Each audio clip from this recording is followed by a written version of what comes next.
This is Belief Radio, positive radio for positive thinking people with Rich Smith and myself, Phil Keeler. To find out more about us and listen to the show, go to beliefradio.com or download us directly from iTunes. You can also listen to the latest show on the Belief Global YouTube channel and sometimes even see us. We are working on that. Follow us on Twitter at Belief Global and Facebook. And if you want to learn more about the range of products and services we offer, you can go to beliefglobal.com. Send us your emails to info@beliefglobal.com. Welcome. I'm Rich Smith. We're going to look at stress management today. It's an issue that affects everybody in some way at some point in their life. Stress, can be, well, it's an inevitability, I guess, in the busy lives that we lead. And so let's start off with the first question of getting you to think about, how does stress affect your happiness, success, and health in your life? There's not any one fixed solution to this, because everybody's different, and certain strategies work better for different sorts of people. But how do we get a handle on stress? Because it is a killer, really, if it's left unchecked for a long period of time. Because what a lot of people don't realize is, when we are stressed at any level whatsoever, the body's biological system, one of the first things to switch off within our body when we are in a high state of stress is the immune system. And of course, once that immune system kicks off, because it's not regarded as an immediate necessary organ to be used, then we're in danger of letting dangerous things creep into us, which normally the immune system would would prevent. So maybe not a lot of people realize that, but it is a true fact that when you are stressed, your immune system shuts off during the time that you're stressed, and it only kicks back on once you're de-stressed. What do you think to that, Mr. Keeler? Yeah, I would agree with that. I would definitely agree with that. I find... You're very agreeable. Yes. I find if I'm a bit stressed, I go to the gym. Because that is somehow... I suppose it's the endorphins, isn't it? So it takes a lot to get me into the gym, which is really annoying. I get up at 8 o'clock on my day off, and I'm thinking, right, I'm going to get in the gym by 9:30, which is when I'm allowed to go to the gym, when they let me in. And it takes me normally until about 10:30 to actually get in the car and go to it. But once I'm doing my workout, and definitely when I've finished and I'm walking to the car, I am feeling euphoric. Absolutely. It's a wonderful thing. That is definitely a strategy to employ, because in life, there's always a solution to any challenge. And I don't really like the word problems, because problem implies, is something that you can't change, whereas a challenge is something there to be overcome. But there is always a solution to any challenge that we have, or any stressor that we're feeling. But not taking control of the situation and doing nothing about it whatsoever, perhaps procrastinating, is only going to make things worse for yourself. So I think, how do we manage stress? Well, one of the very first things I would say is, you need to be in control of your situation, rather than feeling the stressor is in control of you. And that's about not seeing yourself as a victim or in a passive role, but actually taking control of the situation and saying, what can I do about this? Because stress is just a stimulus. Whatever the stressor is, it's a stimulus, and it only creates the feeling of stress within us if we don't think we can cope with it. Does that make sense? Yeah, I think it does. Yeah. So it's all about our capacity and our capability and our ability to cope with whatever the stimulus is that hits us. So sometimes people use the words like the straw that broke the camel's back. So under normal circumstances, they are perfectly able to cope with most things. But if you get more than a few fairly stressful things all happening at the same time, or a few events taking place simultaneously, and the pressure builds, because you can only manage one thing at a time, and that's when we start to feel stressed. So in life, you could have things where some of the top stresses are things like death, divorce, breakdown of a relationship, loss of job, loss of house, loss of financial security. They're the big stressors, and there are more, but they're some of the top ones. But if you have, one, two, three of those happen all at the same time, you're going to be feeling very stressed, and you may feel that it's impossible to overcome. And when you get to that stage, that's a dangerous place to be, because while you stay in that place of thinking you can't change anything and that you're a victim, it just starts to sort of destruct your emotional foundations. And the only way that you can overcome stress is to have strong emotional foundations. So if all these things, are continually bombarding you and making you feel like you're low emotionally, it's very hard to sort things out when you're feeling low emotionally. So what we have to do is find a way to put ourselves into a very strong, positive emotional state so that we at least feel in our minds able to cope with whatever the issue is. It doesn't solve it being in a positive emotional state, but it's very hard to get out of a stressful situation when you're feeling in a negative emotional state. So one of the first things we have to do is to get ourselves into a good emotional place again in order to even face it. Does that make sense, Phil? Yeah, how do we do that then? Well, as I say, one of the things is to look at it and say, I can control this. This isn't in control of me. But the way we keep ourselves emotionally strong, one of the key things we can do is to develop good social networks. Have people in our life that we trust, that we enjoy being with, that we respect, that we can turn to for help when we need it. And if you don't build those social networks, then when you do have a stressful thing coming along in your life and you've got no social networks, you haven't got anybody else to turn to. Yeah. Yeah, yeah, Um, so some people might see it as terrible if you ring up one of these helplines. I mean, like the Samaritans. The Samaritans have done some amazing work to, acting in a sort of informal telephone helpline council type role to for people who are feeling very low. They've helped a lot of people get over things which could have ended in suicide if they hadn't had somebody to talk to. So it doesn't necessarily always have to be, a good friend, but it's to, and that's why those helplines exist, so that if you ever get to a point where you just don't know what to do and you really do need to talk to someone, and we all feel like that from time to time, that's normal, then just ring them. There's no negative slant put on it just because you go and ring someone like that. And it's hilarious. It always makes me hilarious how we, well, not hilarious, but how we think it's perfectly normal that if you cut your finger or something, you put a plaster on it. If you break your hand, you go to the hospital and get some help. If you've got something wrong with your liver, you go and get it checked out. And that's all acceptable. But if you have a mental problem, or you can't cope with your stresses and things, then that's not seen as a problem. It's almost seen as you should just be able to pull your socks up and get on with things. Well, no, yeah. it is a form of illness, and if left unchecked, then it could become chronic. I think mental illness is, is or feeling stress, which I suppose it's a low form of mental illness, is quite difficult because on the outside, most of the time other people can't see it, No, and so they think, oh no, they're okay really, and but that's not no that's not the case.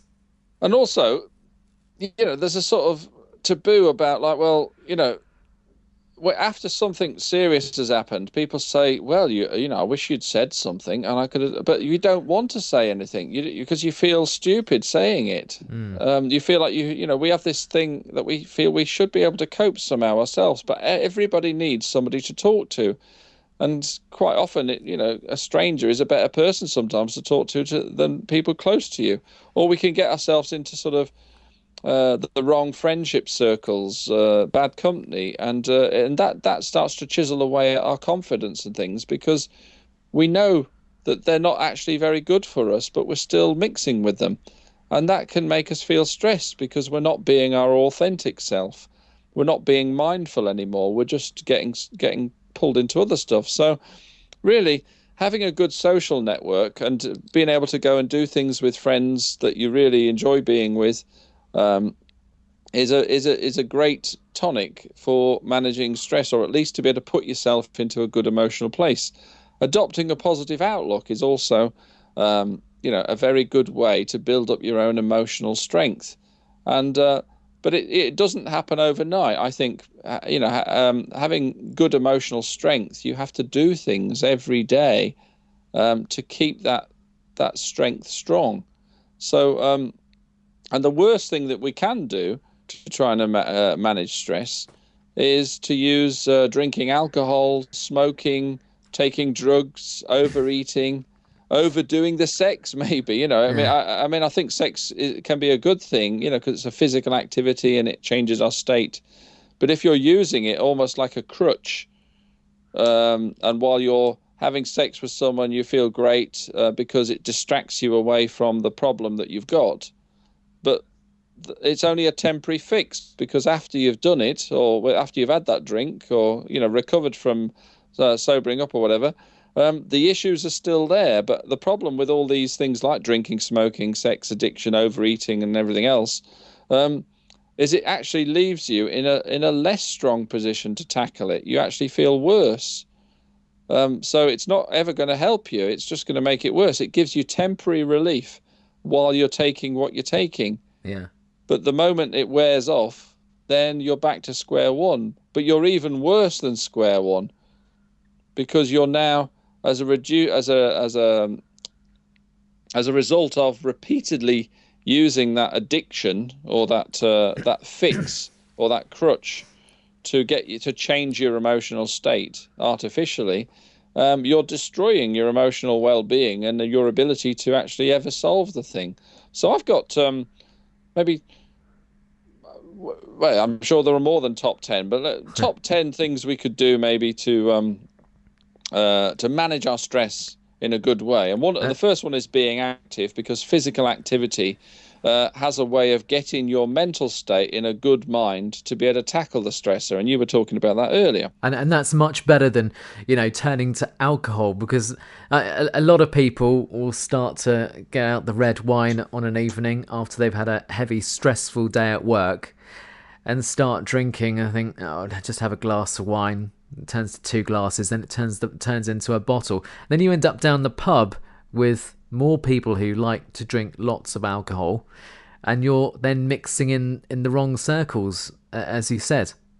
Yep.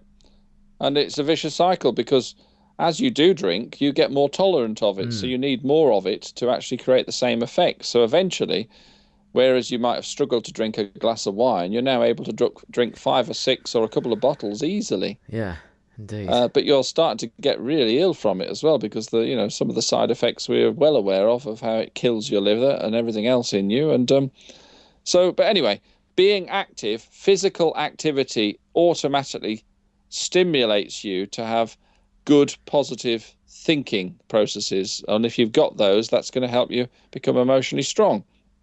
Uh, Second one is take control and know you are not a victim. Um, because some people look at things and think that this is happening to them and they can do nothing about it. Whereas you have a lot of control. So it's looking at what is within your power of control and what can you do within your sphere of influence, and not worry too much about what's outside of your control, because you can't do anything about it anyway. Number three would be connect with people, have a social life, so that you have people to turn to when you need them, and we've talked about that. Number four would be have me time. Make a point of building it into your week, where you allocate in your diary time for you to do things that you want to do, because working long hours at work is not going to help you overcome the stress. Even if there's a lot of workload on at work, just doing more work doesn't necessarily tackle it, Mm. because there's always going to be too much work for everyone to do. That's just the nature of life. So, and if you become the one who just keeps taking more on, more on, more on, employers will willingly keep giving you Oh, that they would because you love seem it. to be able to cope. Yeah. And eventually you'll collapse. You won't be able to cope anymore. And then they've lost a good member of their team, and you've lost your job um, because you thought you could just keep working and working. So build in me time, whatever me time is for you, whether it's a hobby, an interest, relaxing, spending time with people, whatever it is, and helps you build it in and make it almost sacrosanct that you have that time to yourself each week. Number 5 would be challenge yourself, learn something new, become more emotionally resilient, be proactive, not passive. Again, that could be exercise that you prefer to do. It could be learning to cook, or doing some cooking that you like doing. Just do things that stimulate you, because just watching the TV is a passive exercise. It doesn't actually stimulate the old grey matter at all. And Mm. you need to take control of things. Number 6 would be avoid unhealthy habits. These are crutches. We've talked about these already. They don't solve your issues, but they will create your new ones. Yeah. Number 7 is do some volunteer work. Helping people worse than you puts your issues into perspective and automatically makes you feel better and more confident. So if you're looking for ways to boost your own positivity and your own emotional strength, find a way to help others so that it puts your stuff into perspective. Make sense? Yeah, I like that. Yeah, Hmm. I like I, that. I mean, I've got this saying of trying to live your life each day with an attitude of gratitude. And so that in a way is looking at the bigger picture and focusing on positive things as well. But number 8 would be work smarter, not harder. Good time management, prioritizing everything you've got to do, is will save you more time, and tackling the most important stuff first rather than all the menial stuff first it will help you achieve things faster. A lot of people, when they know they have to face up to some big issues, they'll do all the little tasks before the big issue because it's like displacement activity. They're actually avoiding facing the issue they really need to face. Mm. Make sense? Yes. Yeah. So we may not like to tackle the big issue because it's scary or it fills us with pain, or we think we might have to have a conversation with somebody that we don't really want to have. But actually doing that is a good productive use of time, and tackling the big issues, quite often, a lot of these smaller issues seem to just disappear or solve themselves. Number 9 is be positive. This is a positive thinking radio station for positive thinking people. So, Indeed. of course, we've got to have that one in, haven't we? But but I would say at the end of it every day, no matter what's gone wrong in your day, because it's so easy to focus in and zone in on just one thing that went wrong and then blow it into your whole day. So that occupies everything. There's a cloud of that issue over everything. What I would say is at the end of each day, force yourself to think of 3 things that went well before you go to sleep each day. In doing so, it will automatically put your brain and your demeanor in a positive slant, even if Mm. there was some really, bad things that happened, because you don't need to dwell on them. They've happened. But try and just think of 3 things that went really well. It will help you. You can train yourself to be more positive, but like learning a skill, like learning fluent French, you won't do it in one lesson. You won't do it overnight. You have to do it bit by bit, step by step, practice, practice, practice, repetition, repetition. Because the moment you stop, the bad habits start to creep in again. Yeah. Finally, number 10, accept the things you can't change. Stop fighting. And the way you actually move forward in managing stress is to accept responsibility for what's happened. And rather than deny it's happened, as accept it's happened and get to the root cause. This is the fundamental thing. You can't tackle stress unless you get to the root cause of what's causing it in the first place. Yeah. Yeah? Yeah. Because stress is just a feeling that we have that we can't cope about something. So if we take a step back and say, what is the stress? Or why is it causing me a problem? What do I think is the root cause of this stress? Is it somebody else? Is it because I'm not communicating something to somebody and I'm holding it back and I need to say something to somebody? If you can identify what the root cause is of your stress, you've now put it on the table. It's out in the open. Now you're in a position to explore solutions of how you overcome that stress. And if it's What do you think? yeah, yeah, I do. Yes, I believe that that's good. I would say if it's to do with a person, I would generally it's a good idea just to tackle them and speak to them Yes, it is. and get it out in the open, and maybe use somebody else as as sort of a mediator as well. Yeah, And yeah. we all have that because we all have working relationships at times which go from good to bad, and family members we find difficult in talking to each other. So yeah. And this thing about conflict, no, not many people enjoy the word conflict. They think it's got lots of negative connotations attached to it. But it's only when you actually, sometimes you actually need to have an argument with somebody to clear the air to then get into talking about stuff which is meaningful between you. Hmm.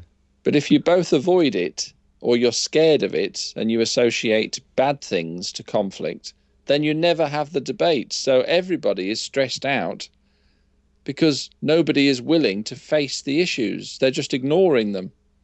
Yeah. And that's the cause of the stress is nobody's having a, cards on the table, open conversation so you can get to the issues. So the issues remain buried.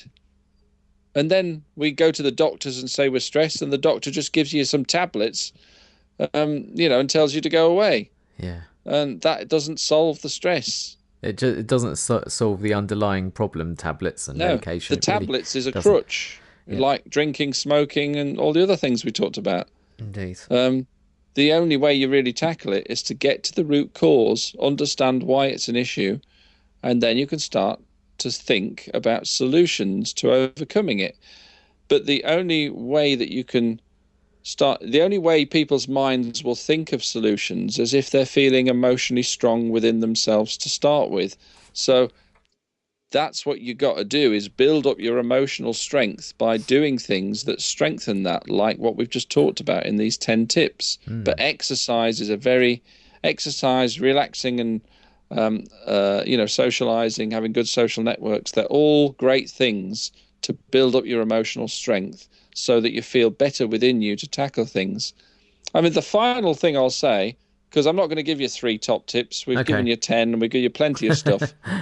Um, but the final thing I would say is choose your friends carefully Hmm. and get rid of friends that aren't serving you.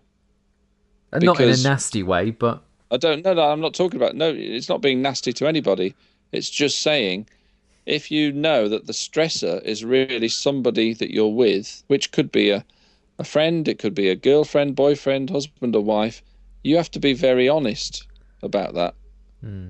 and make some decisions because whilst you have certain people in your life that clearly don't work for you, they're going to create a huge amount of stress in your life. Indeed. And so the only way you remove that stress is to remove the person really. If talking with them isn't going to change anything or counseling, sometimes relationship counseling might work for certain people, but for a lot of people what relationship counseling does is make people realize that they're not right for each other and helps them to exit from each other so that they can live the happy life they want to, separate from one another. And so that's what I would say is choose your friends carefully.